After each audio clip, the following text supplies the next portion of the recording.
에스겔은 믿기 힘든 말씀이었지만 그 말씀을 냉담, 부정, 짜증, 반발, 분노로 찌그러뜨리지 않았고 그대로 보존시켰어요.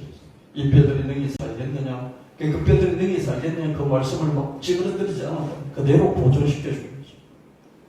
제가 여러분에게 이렇게 맛있는 음료수 캔으로, 알루미늄 캔으로 이렇게 줬을 때죠. 이렇게 드세요. 그러면 줬을 때 여러분들이 그걸 잡자마자 이따위 걸 왜 먹어? 그러면서 막 찌그러뜨려 버리면서 쓰레기통에 던져버린다는 것 같겠습니다. 저는 거룩함을 잃는 거겠죠. 그죠? 저희 체면과 지위, 이런 걸 다 잃어버리는 거겠죠. 그죠? 근데 에스겔은 이 음료를 받아 마실 수 있는 그런 그 배짱과 믿음 정도는 없었어요. 그렇지만 이 음료를, 캔을 찌그러뜨리지 않고 그대로 보존을 시켰어요. 당신이 그렇게 말씀하시니까 당신 말씀이 맞겠습니다. 그러나 아직 내가 마실 그런 배짱은 없습니다. 주께서 하시나이다. 그 결과 에스겔은 후대에 여호와 삼마라는 새 신학 개념을 전달할 수 있었습니다. 여러분, 선지자는요, 그 당대에 필요한 말씀을 주는, 거기서 끝나지 않고요, 이사야는 시온신학을 우리에게 남겨줘. 시온신학은 뭐냐면 이스라엘 12지파 중에서 아무리 요셉이 뛰어나고 아무리 다른 지파가 뛰어날지라도 하나님의 메시아는 유다지파를 통해서 올 것이야. 유다지파인 다윗 후손의 가문에서 나올 것이야. 이게 시온신학입니다. 요셉 같은 사람 10사람 와도 다윗의 후손 중에서 나올 것이야. 이게 이사야의 시온신학. 이 이사야만이 전달할 수 있는 탁월한 깊이 있는 그런 예언입니다. 예레미야는 하나님이 말세에 우리에게 새 영을 우리 마음에 주신다고, 에스겔도 새 영을 우리 마음에 주신다고 예언을 했는데요. 이거는 성령이 오시기까지, 신약 교회가 세워질 때까지 계속해서 강력하게 유효했던 예언이었습니다. 특별히 에스겔은 여호와 삼마라는 이런 신학 개념을 우리에게 물려줄 수 있었죠.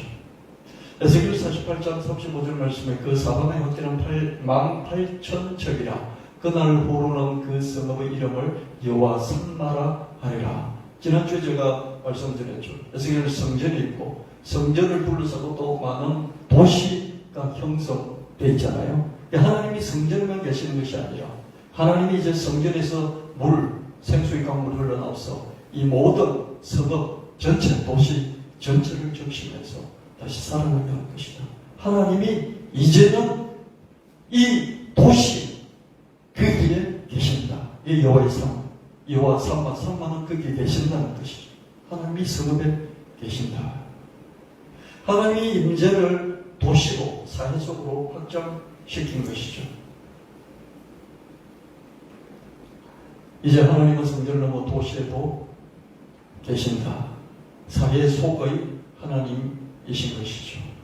하나님 교회도 계시고 예배 중에도 계시지만 사회 현장, 내가 있는 그 현장, 일터 현장에도, 가정의 현장에도 계시는 것이죠.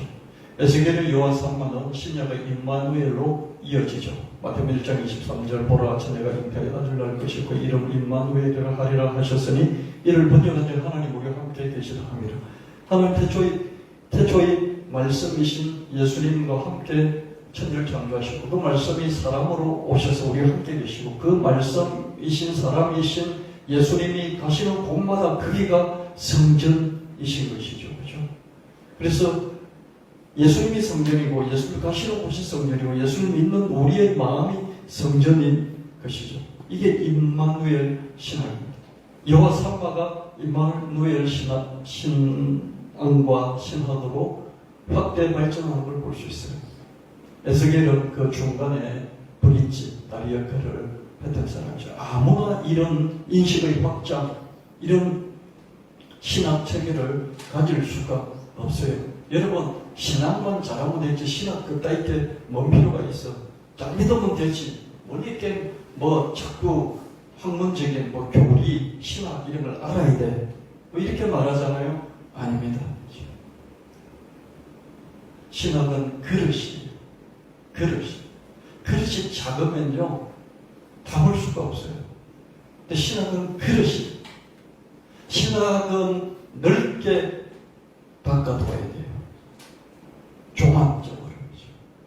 근데 좁은 교단에서 좁게 신학을 한 사람들은요, 믿음이 좋아도요, 믿음이 순서가 좋아도요, 자기 믿음의 바운더리, 믿음의 폭이 좁기 때문에 그걸 벗어나는 다른 사람의 신앙을 참지 못해요. 견디지 못해요.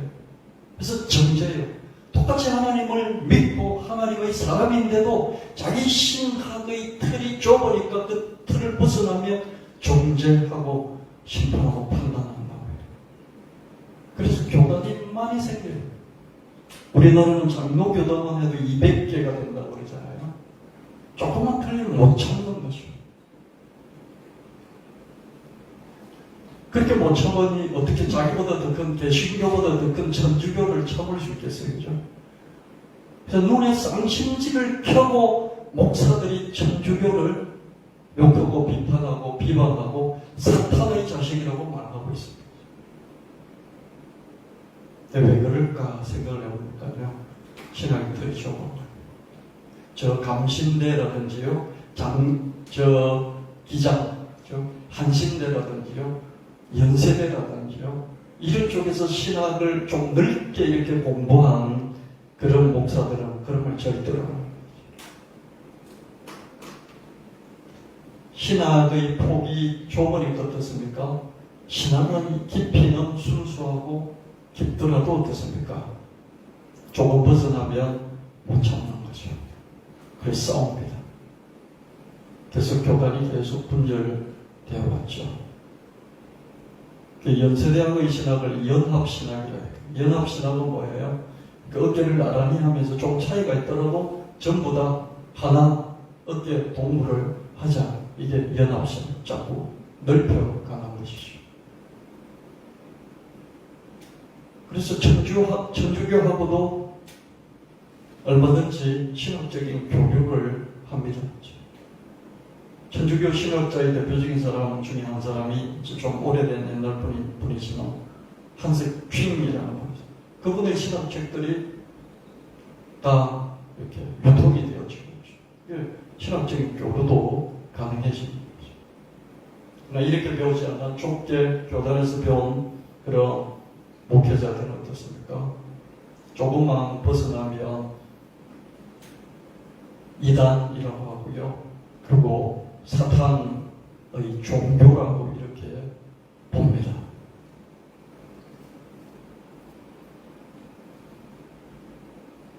아무에게나 하나님이 말씀하시지 않죠. 아무리 깊이가 있어도, 순서고 깊이가 있어도 넓이가 너무 좁으면 하나님이 말하기 힘드시죠. 근데 에스겔은 어떻습니까? 에스겔은 자기도 제사장 출신이에요. 제사장 출신으로서 그 틀에 갇혀 있어요. 근데 포로로 잡혀, 20대에 포로로 잡혀서 바벨론에 가 있으니까 어치문이 있고 할 수 있는 게 아무것도 없어요. 성전도 없고 두루마리 말씀도 없고 할 수 있는 게 없어요. 그래도 해야 되잖아요. 나라는 망하고 자기는 망했을지라도 하나님은 망하시지 않았잖아요. 해야 되잖아요. 그래서 그 상황을 계속해서 재해석을 합니다. 재해석을 해서 자기 생각의 틀을 자꾸 넓혀가는 거죠. 이런 에스겔에게 하나님 찾아오신 거예요. 그래서 새로운 시대에 맞는 말씀을 보여주시고 넓혀주시는 것을 볼 수가 있습니다. 여러분, 하나님을 향해서 새로운 열정, 뜨거운 열정, 순수한 열정을 계속해서 회복하시길 축원합니다. 그러면서 여러분의 생각의 틀을 좀 넓히세요.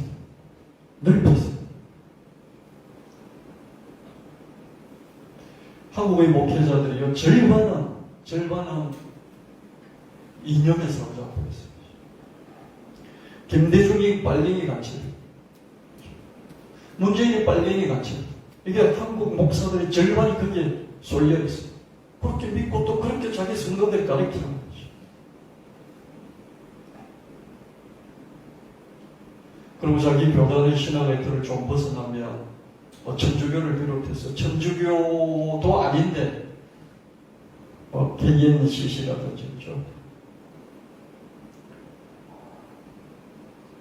좀 진보적인 이런 쪽 단체들을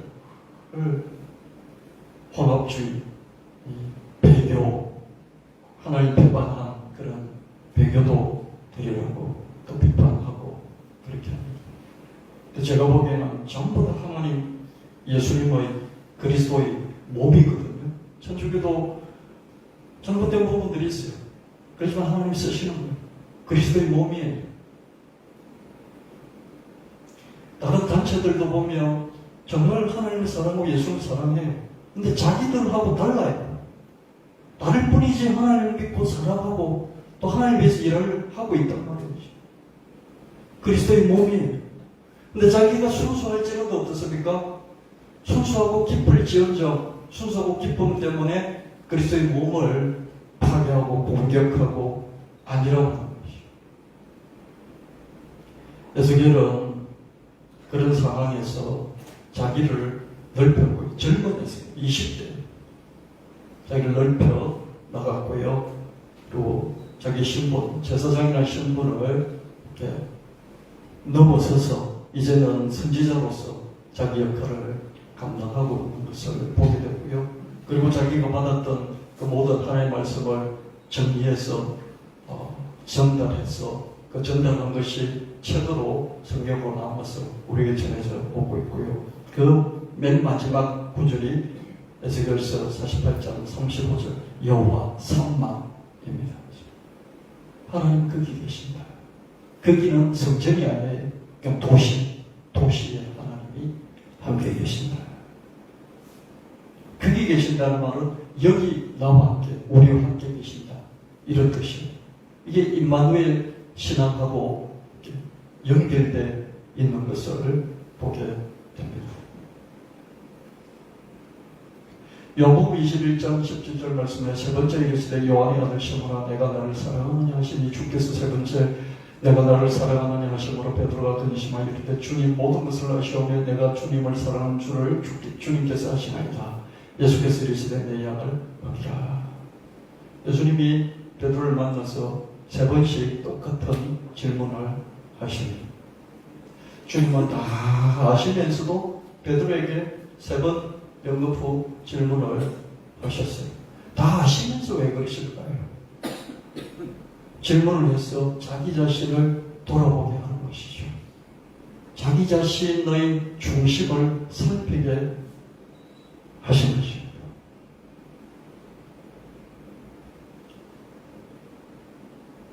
주님을 세 번 부인했잖아요. 그 장면이 베드로의 머리를 스쳐서 나가실 것입니다. 시몬아, 너가 나를 사랑하느냐? 한 번 물었으면 그냥 그 장면이 스쳐 지나가지 않았을 거예요. 근데 세 번 물으니까 그렇죠. 자기가 세 번 주님 앞에서 면전에서 주님을 부인하고 저주까지 한 그게 떠오르지 않았겠어요. 그렇죠? 그러나 베드로는 이리저리 헤매한 그때 말이죠. 어쩔 수 없었습니다. 그래서 막 변명을 늘어놓지 않고요. 주님의 말씀을 찌그러뜨리지 않고 똑같이 세 번 똑같이 대답을 했습니다. 말씀이 오면 그 말씀을 가지고 찌그러뜨려서 되돌려주는 게 아니에요. 나한테 오는 거예요. 말씀이 나한테 오는 거예요.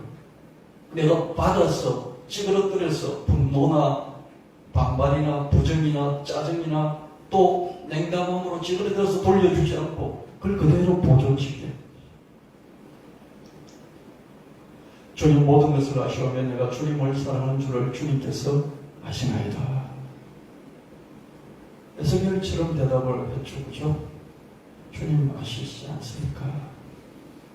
자기가 뭔가 막 해석하려고 그게 설명을 덧붙이려고 뭔가 핑계를 대려고 하지 않았어요. 주님이 거룩해지는 순간이죠. 그 이후에 베드로는 죽은 사람도 살릴 만큼 크게 쓰임을 받을 수 있었습니다. 사무엘상 15장 26절 말씀에 사무엘이 사울에게 이르되 나는 왕과 함께 돌아가지 아니하리니 이는 왕이 여호와의 말씀을 버렸으므로 여호와께서 왕을 버려 이스라엘 왕이 되지 못하게 하셨음이니이다 하고, 당신 말씀을 버렸으니까 하나님이 당신을 버리실 것이다. 하나님이 당신에게 말씀을 주었는데 당신 그 말씀을 받아서 자꾸 찌그러뜨렸어. 그 찌그러뜨려서 하나님께 되돌렸지 않느냐. 그래서 하나님이 당신을 버리실 것이다.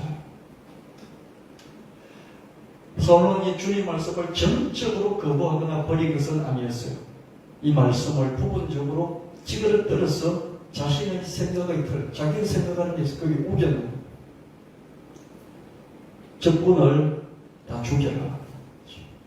애도 죽여라.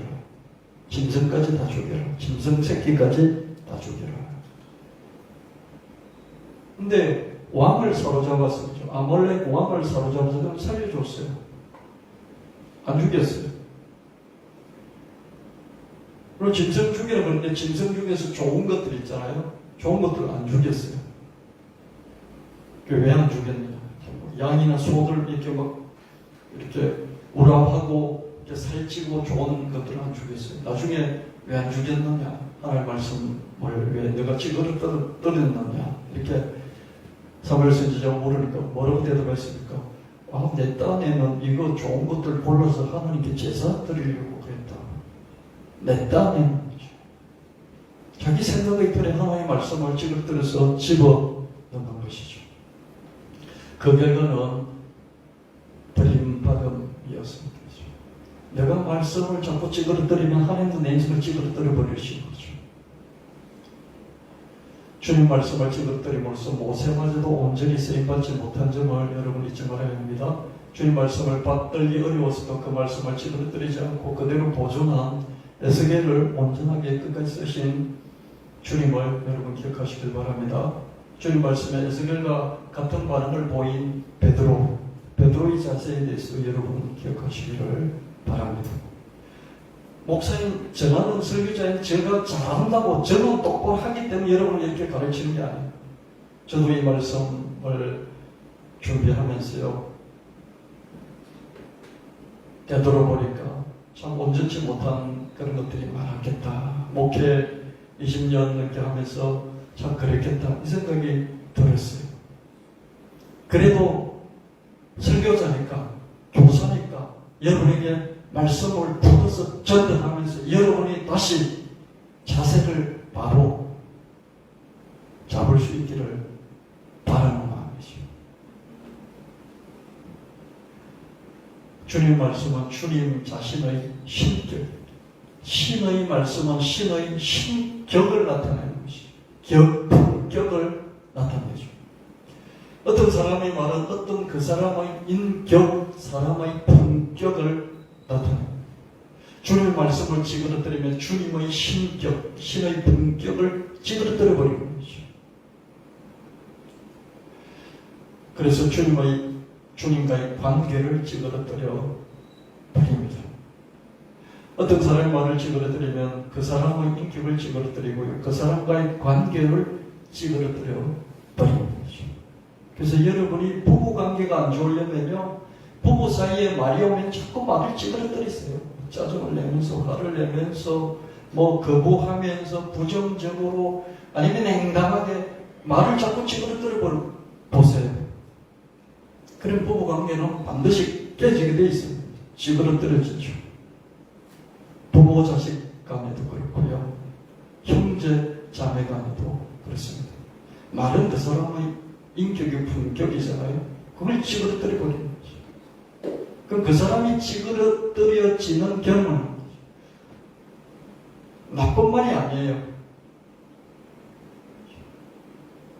잘못된 말이 아니에요. 정상적인 말이고 옳은 말이에요. 그죠? 그리고 도움이 되는 말일 수도 있어요. 그죠? 근데 그 말을 찌그러뜨려 버리면 그 말을 한 사람의 품격이 찌그러뜨려지는 감정의 경험이 있다. 그럼 그런 감정의 경험이 쌓이면 어떻습니까? 반드시 찌그러뜨려져서 깨지게 되는 것이죠.